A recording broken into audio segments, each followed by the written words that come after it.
Halo, nama saya Evelyn, NPM 184146. Hari ini saya akan membahas tentang dampak tata kelola perusahaan dan pelaporan keberlanjutan pada pelaporan terintegrasi. Pelaporan keberlanjutan menjadi bagian terpenting bagi perusahaan.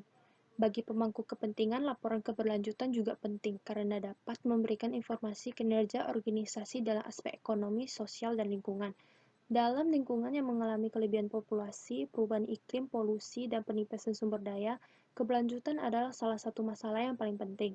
Keberlanjutan terdiri dari 3 dimensi yang berbeda, yaitu masalah ekonomi, lingkungan, dan sosial. Oleh karena itu, setiap organisasi yang mengadopsi pendekatan keberlanjutan harus mempertimbangkan ketiga dimensi tersebut. Keberlanjutan tidak selalu diklaim ke dalam realitas kerja untuk anak perusahaan dan menjadi perubahan praktik di lapangan. Pengungkapan non-finansial dapat mengurangi pengawasan publik dan mengatasi kesenjangan legitimasi. Karena itu, teori legitimasi merupakan kepentingan strategi bagi perusahaan jika terlibat dengan pelaporan keuangan seperti dewan yang terlibat dalam kegiatan strategis selain peran pemantauan mereka. Dan ini menunjukkan bahwa dewan dapat berkontribusi pada klaim legitimasi perusahaan dengan mempromosikan pengungkapan sukarela yang lebih luas untuk memasukkan pelaporan keberlanjutan.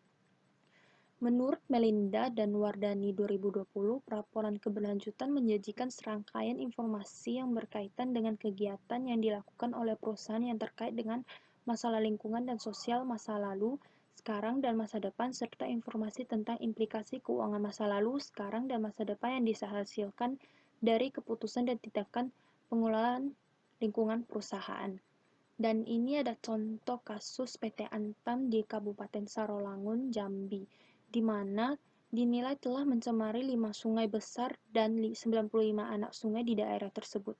Hal itu berdasarkan analisis dari Wahana Lingkungan Hidup atau disingkat dengan WALHI Jambi terhadap kegiatan pertambangan perusahaan plat merah yang menggunakan bahan kimia. Menurut Direktur Walhi Jambi Musri Nauli, berbagai jenis ikan di sepanjang aliran sungai Mempenau, Sungai Ampar, Sungai Batang Asai, dan Sungai Sakomera terkena dampak dari aktivitas pertambangan tersebut. Selain itu, pembuatan jalan dan memotong 15 anak sungai juga ikut membawa pengaruh pada pengurangan debit air sungai Batang Tangkui yang digunakan oleh masyarakat di 11 desa tersebut. Musri Nauli juga mengatakan aktivitas perusahaan di hulu sungai berdampak negatif pada warga setempat, seperti munculnya penyakit gangguan saluran pernapasan, diare, alergi kulit, minamata atau sindrom kelainan fungsi saraf yang disebabkan oleh keracunan akut air raksasa dan kemudian darah tinggi, asma, paru-paru, jantung. Sarolangun juga dipastikan akan rusak akibat PT Atnam. Karena itu, Walhi Jambi akan terus menolak seluruh aktivitas PT Antam yang kantornya berpusat di Kabupaten Merangin. Menurut Adila dan Sofyan 2016, laporan keberlanjutan merupakan bentuk laporan yang dilakukan oleh perusahaan untuk menginformasikan perihal kinerja ekonomi, sosial, dan lingkungan kepada seluruh pemangku kepentingan di perusahaan.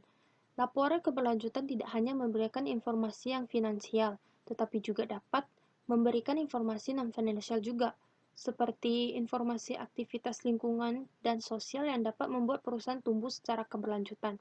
Keberlanjutan merupakan keseimbangan antara people, planet, dan profit. Ini dikenal dengan konsep triple bottom line. Tujuan bisnis pada saat ini tidak hanya mementingkan keuntungan, tetapi juga mementingkan tanggung jawab atas masyarakat dan juga planet kita. Triple bottom line ini telah diatur dalam Undang-Undang Republik Indonesia Nomor 40 Tahun 2007, Pasal 74 Ayat 1 yang berbunyi, perseroan yang menjalankan kegiatan usaha di bidang dan atau berkaitan dengan sumber daya alam wajib melaksanakan tanggung jawab sosial dan lingkungan. Menurut Awalia et al. 2015, di Indonesia pengungkapan laporan keberlanjutan masih bersifat sukarela yang artinya perusahaan bebas dalam menerbitkan dan tidak ada aturan yang mewajibkan seperti penerbitan financial reporting.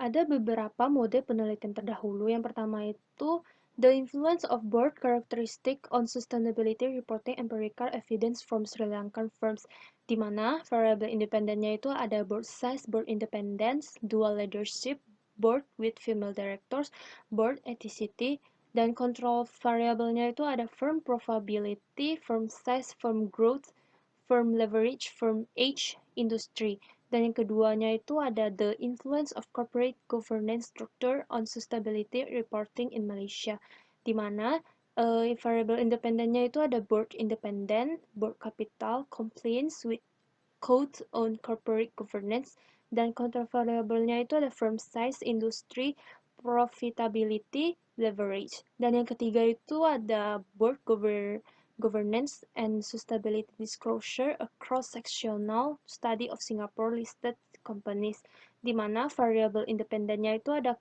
board capacity, board independence, board incentive, dan control variabelnya itu ada company size, leverage, productivity. Lalu yang keempat itu ada those corporate governance affect sustainability disclosure, a mixed method study. Dan di sini ada independent variabelnya itu ada board size, board independence, women on board, CSR, committed. Dan ini semua variabel itu berpengaruh terhadap sustainable reporting. Hubungan variabel independen dan dependen. Yang pertama itu hubungan ukuran dewan terhadap laporan keberlanjutan. Yang menurut Samil et al. 2014, ukuran dewan dalam penelitian ini diukur dengan log natural jumlah direksi karena ukuran dewan dan ukuran perusahaan ditemukan memiliki korelasi positif dan seringkali ukuran perusahaan diukur dengan menggunakan log natural dari total aset. Lalu yang kedua itu hubungan independensi dewan terhadap laporan keberlanjutan. Menurut Korea Garcia 2020, jumlah anggota independen yang lebih banyak, maka kualitas pengungkapan yang lebih baik dapat dicapai. Lalu yang ketiganya itu hubungan keragaman gender dewan terhadap laporan keberlanjutan. Menurut Mahmud et al. 2018, menyatakan bahwa keragaman dewan direksi memainkan peran penting dalam pengambilan keputusan yang lebih baik melalui keterlibatan direksi dengan beragam pengetahuan, persepsi, dan ide. Peran gender dalam dewan direksi merupakan aspek penting dalam tata kelola. Perempuan lebih cenderung memenuhi kebutuhan tanggung jawab sosial. Menggunakan data yang dikumpulkan dari 22 negara membuktikan bahwa perempuan di Dewan bertanggung jawab atas kuantitas dan kualitas pengungkapan CSR yang lebih tinggi. Sehingga dapat disimpulkan, kerabangan gender Dewan menurut Mahmud et al. 2018 mempengaruhi signifikan positif terhadap laporan keberlanjutan. Lalu yang keempat itu hubungan keahlian Dewan terhadap laporan keberlanjutan. Menurut Umukoro et al. 2019 menyatakan bahwa mereka menggunakan regresi OLS dengan kontrol perusahaan dan tahun untuk menguji pengaruh keahlian dewan pada pelaporan keberlanjutan. Mereka menemukan bahwa keahlian dewan tidak berpengaruh signifikan terhadap pelaporan keberlanjutan. Lalu yang kelima itu hubungan remunerasi dewan terhadap laporan keberlanjutan. Menurut Velte 2016, dampak kompensasi Dewan Manajemen yang berkelanjutan terhadap kinerja ESG diharapkan berbeda dalam sistem satu tingkat dan dua tingkat, karena proses pengambilan keputusan anggota Dewan bervariasi. Sejalan dengan studi empiris sebelumnya dan landasan teoritis, kompensasi Dewan Manajemen berkelanjutan dengan elemen non-keuangan memiliki dampak positif pada pengambilan keputusan, dapat menurunkan konflik pemangku kepentingan agen, dan dapat menghasilkan strategi dan kinerja perusahaan yang lebih berkelanjutan. Lalu yang keenam itu hubungan dewan asing terhadap laporan keberlanjutan. Menurut Janggu et al. 2014, ia menemukan bahwa proporsi direktur asing dalam kaitannya dengan jumlah direktur memiliki pengaruh positif yang kuat dan signifikan terhadap kinerja perusahaan, baik kontemporer maupun selanjutnya.